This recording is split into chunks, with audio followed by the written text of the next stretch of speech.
Full cream দুধ আমি 1.5 litre কড়াইতে জাল দিতে বসিয়ে দিচ্ছি। গ্যাসের ফ্লেমটা আমরা মিডিয়ামে রেখে এটাকে জাল দেব।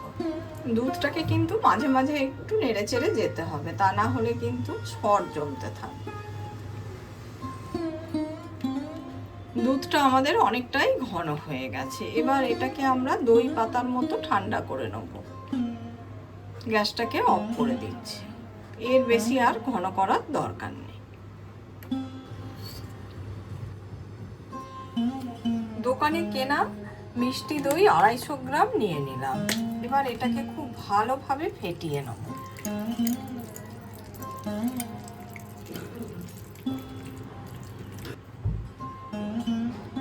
কিছুটা ঠান্ডা দুধ আমি নিয়ে নিচ্ছি।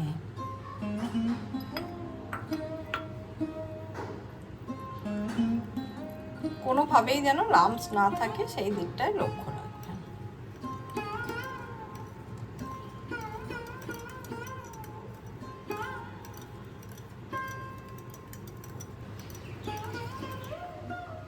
চিনিটাকে ক্যারামেলাইজড করে নিচ্ছি।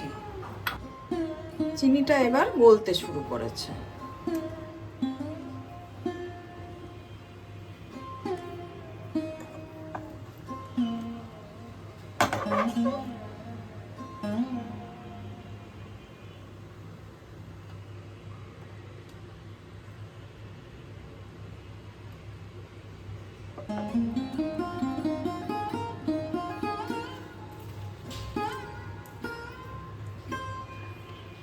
পুরোপুরি গলে গেছে। এবারে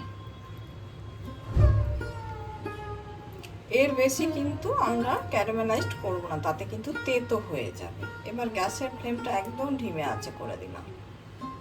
এবার আমি ঠান্ডা দুধ দিয়ে দিচ্ছি।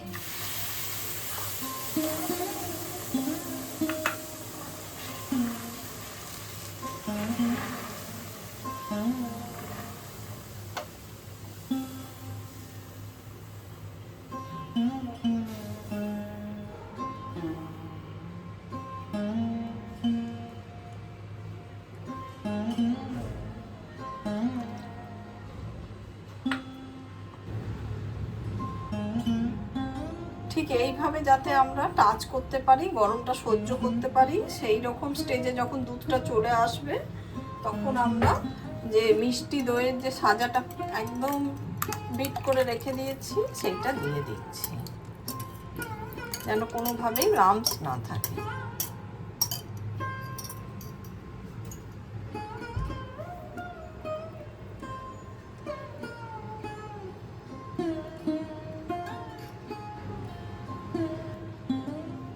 এবার লাল দইয়ের জন্য এবারে এই যে ক্যারামেল সিরাপটা মিশিয়ে দিচ্ছি।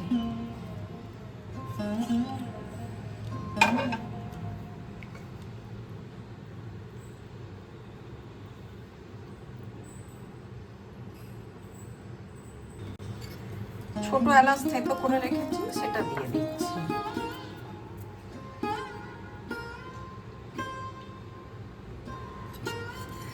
এইবার একটা ঝাড় তৈরি করতে হবে। আমি দই পাতার জন্য 2টো হাঁড়ি নিয়ে নিয়েছি পরিষ্কার করে।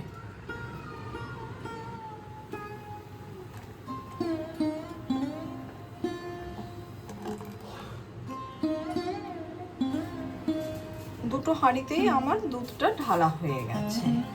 এবার এটাকে আমি ফয়েল দিয়ে মুড়ে দিচ্ছি।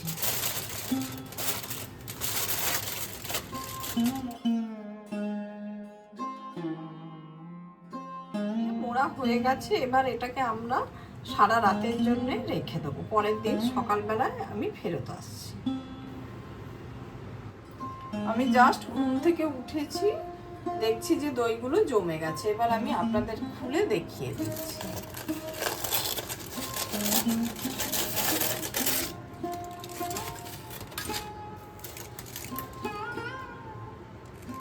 আর একটাও দেখিয়ে দিচ্ছি।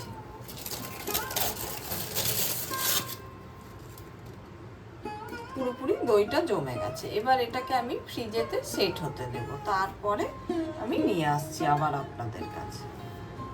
ফ্রিজে 1 ঘন্টা রাখার পরে আমি দইটা বের করেছি।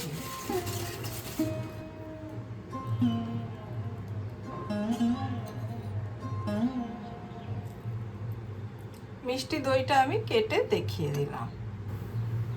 আমার এই মিষ্টি দইয়ের রেসিপিটা আপনাদের যদি ভালো লেগে থাকে লাইক, শেয়ার, কমেন্ট আর সাবস্ক্রাইব করতে ভুলবেন না আমার চ্যানেল। দইটা কতটা ভালো হয়েছে দেখুন, কাটার পরেও কিন্তু জল কাটেনি। ঠিক এইভাবে বানাবেন বাড়িতে আমার মতো করে, একবার চেষ্টা করে দেখুন, পুরো মিষ্টির দোকানের মতো দইটা হবে।